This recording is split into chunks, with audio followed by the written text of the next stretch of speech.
Bonsoir Mathieu, nous sommes au Glam ce soir. Exactement. Et puis en très très bonne compagnie. Ah oui, comme d'habitude. Puisque nous sommes avec un des, on peut dire, des héros, Des anges, bien sûr. des anges de la télé-réalité. C'est comme ça qu'on les saison appelle 5. maintenant. Et nous sommes avec Alban Bartoli. Bonsoir Alban. Bonsoir, ça va? Bah ça va très bien, on est heureux de Pleine t'accueillir forme. ici à Noyon. Merci, je suis très content d'être là. Alors, on va revenir un petit peu sur ta carrière, ce que tu as déjà fait, bien entendu. Et puis, on peut pas passer outre le fait que voilà, tu as fait les anges de la télé-réalité. Ça s'est bien passé à Miami. Ça s'est très bien passé. Bah, ça peut que bien se passer quand on est dans une belle maison comme ça pendant presque 3 mois, qu'on fait plein de rencontres et qu'il fait beau surtout. Et quand on en sort, Et quand on en sort, c'est encore mieux parce que en fait, tout ce que Miami nous a apporté, on peut le réutiliser ici. Et voilà, je travaille beaucoup depuis que je suis rentré et je suis content. Donc le retour en France, il n'est pas trop difficile. Non, pas du tout. Bah, en fait, au bout d'un moment, on a envie de retrouver nos proches, donc on est content de rentrer. Et quand on a fait le tour un petit peu de ce qu'on voulait faire à Miami, bah, c'est bien de rentrer pour réutiliser un petit peu tout ça et puis se servir des contacts qu'on a eu là-bas pour pouvoir continuer, quoi. ah, effectivement. Et alors, c'est pas un mystère si tu es arrivé ici. Tu as tout un parcours artistique. On peut dire ça a un petit peu commencé par The Voice quelque part. Mais dès ton Oui. plus jeune âge, tu as Ouais. commencé à chanter. Je chante depuis que je suis tout petit, je faisais déjà de la télé quand j'avais 11 ans. Et c'est vrai que bah, le grand public m'a un petit peu découvert avec The Voice parce qu'évidemment bah, TF1 c'est plus d'audience et c'est ouvert au plus grand public. Donc voilà, et ensuite on m'a connu encore mieux sur Énergie 12 avec les anges. Donc Voilà. juste pour en revenir à The Voice, alors tu t'es présenté au casting, est-ce que tu avais voilà, comme objectif de passer, d'aller aussi loin, ou c'était vraiment inespéré de te retrouver là où tu as été?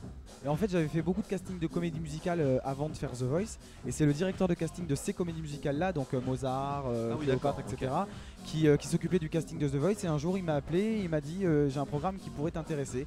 Et j'aimerais que tu passes l'audition. Donc moi je connaissais pas puisque The Voice on connaissait pas encore Tout à cette bien époque-là. sûr. C'était la première saison. J'ai regardé ce qui se faisait aux États-Unis et je suis tout de suite tombé amoureux du concept. Des auditions à l'aveugle, etc. Et j'ai accepté de passer les auditions. Et avant de passer devant le jury, on a déjà plusieurs étapes à passer parce qu'il y a pas mal de gens qui sont castés. Il y a de la sélection. Il y a une grosse sélection et on est que 150 à pouvoir passer devant le jury. Et donc moi j'y suis allé vraiment sans aucun but, oui, d'aller le plus loin possible. C'était mon espoir, mais je savais pas si j'allais accéder au battle et encore moins au prime en direct. En tout ça a cas, été, tu as choisi une super chanson parce que La Quête de Ouais. Jacques Brel, c'est magnifique. Ton Ouais. choix a été un choix que tu as pu faire toi-même ou pas? Alors oui et non, je connaissais pas cette chanson à la base, je connaissais quelques chansons de Jacques Brel, un petit peu son univers, mais en fait quand on participe à The Voice on nous propose une liste de 100 chansons. Sur cette liste là on en choisit 10 et moi j'ai écouté La Quête en fait parce qu'elle était sur la liste. Je suis tombé tout de suite amoureux de la chanson C'est sûr. et je l'ai mis dans ma liste de choix et après la production, en accord avec la production j'ai décidé de chanter ça et j'ai bien fait parce que ça a plu à Florent Pagny donc voilà. Et donc tu as choisi Florent Pagny, c'est bien ça? Alors c'est plutôt Florent Pagny qui m'a choisi. Ah, c'est lui qui l'a choisi, d'accord. Et ça t'a plu de travailler avec lui?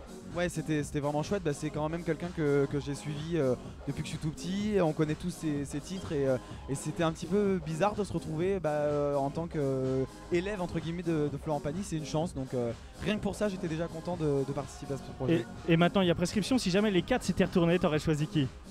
Si les 4 s'étaient retournés sans langue de bois, oui, j'aurais choisi Louis Bertignac. Ouais, franchement, Louis Bertignac. Est-ce que c'est plus ton genre de musique? Bah, pas spécialement à la base, mais parce que en fait, grâce à The Voice, j'ai pu côtoyer les 4 coachs et c'est celui qui m'a paru le plus humain, le plus disponible et celui qui était le plus investi surtout. Voilà. Alors tu as toujours eu cette envie de chanter, de devenir chanteur, artiste depuis que tu es tout petit. Et puis ton rêve est un peu devenu réalité puisque le 15 juin ouais. tu as sorti ton premier single. Ouais, j'ai sorti mon premier. Alors j'en avais sorti un avec The Voice, mais le premier vrai single c'est avec Les Anges. Et il s'est classé numéro 5 dès le premier jour. Donc Respect. Je suis plutôt content. Ah ouais, ça c'est Je clair. me dis que je n'ai pas fait ça pour rien. Et c'est un titre qui a été fait par DJ Nasty, qui est un grand DJ, et en collaboration avec Econ, qu'on connaît tous. Et donc rien que pour ça, j'étais très content de le faire. Même si à la base, c'est pas une chanson, c'est pas mon style à la base. C'est pas du tout ce que je fais d'habitude. Ouais, c'est pas ce que je fais d'habitude. Et je suis content que l'expérience des Anges m'ait permis justement de tenter un nouveau truc que j'aurais peut-être pas tenté en temps normal, quoi. Et c'est d'ailleurs pour ça que tu as choisi de rentrer dans cette émission, pour pouvoir avoir des contacts, j'imagine, te professionnaliser. Oui, carrément.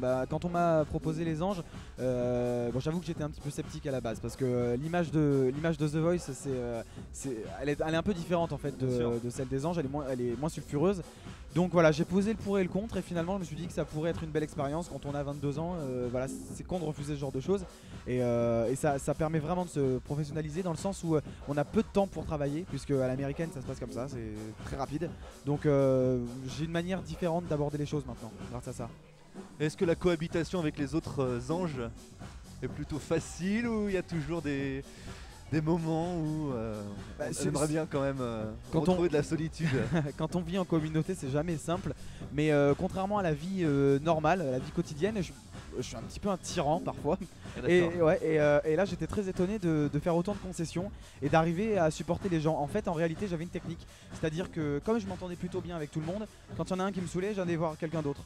Histoire de laisser retomber le soufflet et que au moins je profite un petit peu de tout le monde et pas besoin de rentrer dans des querelles inutiles et qui font perdre du temps parce qu'on n'a pas beaucoup de temps finalement. C'est 2 mois et demi, 3 mois, ça peut paraître long quand on est dans une expérience comme ça, mais finalement c'est très court dans une vie, donc faut en profiter au maximum. Donc tu es quelqu'un de pacifique. Ah oui, plutôt. Totalement. Plutôt. Et tu as sorti aussi un deuxième single juste après. Ouais. Et là tu travailles sur un album qui va sortir en septembre logiquement. En fait je travaille sur un EP, aujourd'hui on appelle ça les EP, c'est un petit peu 5 titres. Voilà, c'est ça, 5-6 titres. Et je travaille en collaboration avec Léa Castel et avec Singila qui sont des chanteurs plutôt de la scène R&B voilà, ils m'ont écrit des chansons, on est en train de travailler en studio ensemble et puis je suis plutôt content, donc j'espère que ça pourra sortir après l'été en septembre. Là tu vis ton rêve. Ouais, carrément. Là je pense que oui, il va pas te dire le contraire, je pense. Et puis j'ai vu aussi que tu as chanté lors d'un spectacle à Las Vegas. Ouais. Oh là là. Là faut que tu racontes. C'est obligatoire là. Ouais. Non, ça c'était énorme. Franchement, je pensais pas du tout faire ça quand je suis allé dans Les Anges. Surtout que ça s'était jamais fait auparavant. Alors enregistrer un single, j'étais moins surpris, mais faire une scène à Las Vegas, c'est énorme. Ça, je pense que ça arrive qu'une fois dans une vie, et je suis content que ça me soit arrivé. Alors c'était un concert, c'était en plein air, c'était pas du tout. C'était dans un grand théâtre sur le Strip. Là, c'est l'avenue principale de Las Vegas. D'accord. Et j'ai intégré le tableau d'un spectacle qui a plus de 20 ans déjà à Las Vegas. Donc il y a beaucoup d'artistes qui sont passés par là. Elton John notamment, non? Ouais, et j'ai remplacé, en fait, j'ai joué le rôle d'Elton John en fait dans cette comédie musicale là, et j'ai remplacé un des gagnants d'American Idol en fait aux États-Unis. Ah oui, d'accord. Donc voilà, j'étais super fier. Et tu veux faire ta carrière en France ou aux États-Unis? Non, je veux faire les deux si possible, hein, mais évidemment pour percer en France c'est déjà très difficile, donc pour percer aux États-Unis on repassera. Pour moi c'était un passage, une expérience. J'y retourne régulièrement, donc je vais essayer de me servir de ces contacts là, mais évidemment quand on fait Les Anges, il faut pas se leurrer, on fait ça aussi pour avoir des retombées en France et pas forcément aux États-Unis, parce que Les Anges à Dunkerque ça fait un peu moins rêver. Donc finalement ils font ça aux États-Unis quoi. Ça peut être un style, hein, Les Anges à Dunkerque. Je suis pas sûr de l'audience. Il faut avoir beaucoup d'imagination surtout, je pense. En tout cas on sent que tu es quelqu'un de posé, réfléchi, tu sais ce que tu veux, et d'ailleurs tu envisages aussi pas forcément de te limiter à la chanson, mais tu as peut-être des petits projets télé, radio, avec notamment Capucine je crois. C'est ça. Mais en fait avant de vouloir être chanteur, j'ai toujours rêvé de faire de l'animation et travailler dans la télé en général, même tout ce qui est réalisation etc, ça m'intéresse beaucoup. Et donc j'ai été happé par The Voice parce qu'on m'a proposé ça à ce moment-là, donc voilà, je l'ai fait. Donc les gens me connaissent plus en tant que chanteur, et j'ai profité justement de cette opportunité d'être sur Énergie 12 et d'avoir pas mal de contacts pour pouvoir me lancer dans un projet avec Capucine. On a tourné le pilote d'une émission et on l'a présenté à la chaîne, etc. J'ai passé des essais également sur Énergie 12 pour pouvoir intégrer certaines émissions dont je tairai le nom à la rentrée. Ouais. Et donc on verra, j'espère que ça va se faire. Et ça te plaît? Ah ouais, vraiment, j'espère que ça va se faire. Et j'aimerais surtout qu'en France, pour une fois, il y ait quelqu'un qui chante et qui fasse aussi de l'animation ou autre chose, parce que on est cloisonné en France. En fait, c'est ça qui me dérange un petit peu. Avant, je m'en rendais pas vraiment compte, mais c'est vrai qu'en France, quand on est chanteur, on n'a pas le droit d'être acteur. Quand on est acteur, on n'a pas le droit d'être chanteur. Quand on est chanteur, on n'a pas le droit d'être animateur. Moi, je pars du principe que si on sait bien faire les deux et si ça nous plaît, pourquoi pas le faire? C'est-à-dire qu'aux États-Unis, ils s'interdisent pas ce genre de choses. Il y a des acteurs qui chantent, qui sortent des albums, qui sont animateurs, qui sont voilà. On n'empêche pas un charcutier d'être plombier s'il a envie d'être plombier 2 ans après, s'il le fait bien. Exactement, un peu à la méthode Jean-Luc Lahaye qui chantait même le générique de ses émissions. Peut-être que c'est ce que tu feras et que tu auras l'occasion de le faire. On verra bien. On peut dire aussi que tu as été en contact avec Nabila. dans la maison à Miami. Bien sûr. Comment tu pourrais expliquer le phénomène Nabila? Le phénomène Nabila, je pense qu'il est un peu inexplicable. Je pense qu'elle est arrivée au bon moment, au bon endroit. Et c'est un peu, voilà, c'est la chance qui fait ce genre de choses. Sa phrase en elle-même a rien d'exceptionnel puisque tout le monde dit non mais allô, voilà, tout le monde l'a dit et l'a redit, ça fait des années et des années que ça. Sauf que là, ça a été dit par quelqu'un qui a une personnalité un petit peu hors du commun. Ça a été dit dans un cadre particulier, à un moment particulier. Donc je pense qu'elle a une bonne étoile au-dessus d'elle et j'espère qu'elle va en profiter. Bon, on lui souhaite d'avoir la même étoile, hein. On te souhaite d'avoir la même étoile. Et ce soir, donc, tu vas te produire au Glam. Et quel type de prestation tu vas proposer ici pour les gens? Ils étaient déjà dehors tout à l'heure quand on est arrivé, ils t'attendaient, hein, vraiment. En venant au Glam, j'ai l'espoir de faire un joli striptease. Non, quand même pas. Je veux bien qu'on se diversifie, mais pas à ce point-là. Surtout que ça risque de faire fuir les clients. Donc, Oula, je suis pas sûr. Je suis pas sûr. Non plus. Non, mais je vais chanter Diamonds de Rihanna, qui est une chanson qui a marqué mon aventure et l'aventure des anges en général, parce que on l'a beaucoup chanté. Je vais chanter mon single et on va aussi se produire avec Vanessa sur l'hymne des anges, qui a été un titre quand même assez marquant aussi pour nous. Et Diamond de Rihanna, c'est pas trop difficile quand même à gérer parce que elle a une voix quand même particulière, puis un homme qui reprend Diamond, c'est pas évident. Carrément, et je pense que c'est pour ça que les gens ont été marqués par ce titre, parce que justement c'est un mec qui a repris une chanson de Rihanna et c'est plutôt rare. Et moi je me suis pas mis de pression du fait de chanter du Rihanna parce qu'on le chante chacun de notre manière et je suis loin d'avoir la carrière de Rihanna et je ne suis pas Rihanna, donc voilà. Mais en tout cas, si ça a marqué les gens, c'est que tu l'as très bien interprété. J'espère que si ça a touché les gens, déjà, c'est gagné. Je pense que c'est le cas. Est-ce que tu pourrais, c'est a cappella, nous chanter un petit bout d'un de tes titres ou pas, ou de Diamonds, comme tu veux. Je vais faire Diamond, shine bright like a diamond, shine bright like a diamond, beautiful like a diamond in the sky. Shine bright like a diamond, shine bright like a diamond, shine bright like a diamond. Wow, yeah, super, énorme. C'est un peu difficile avec la musique derrière. En plus, voilà, on a la musique derrière, mais c'est vraiment super. Complication. Eh ben, on te remercie vraiment beaucoup, Alban. On te souhaite plein de réussite. Merci. On espère te voir à la télévision prochainement. Et oui, on verra bien. Je restais branché sur Énergie 12. Avec grand plaisir. Merci, Alban. Merci.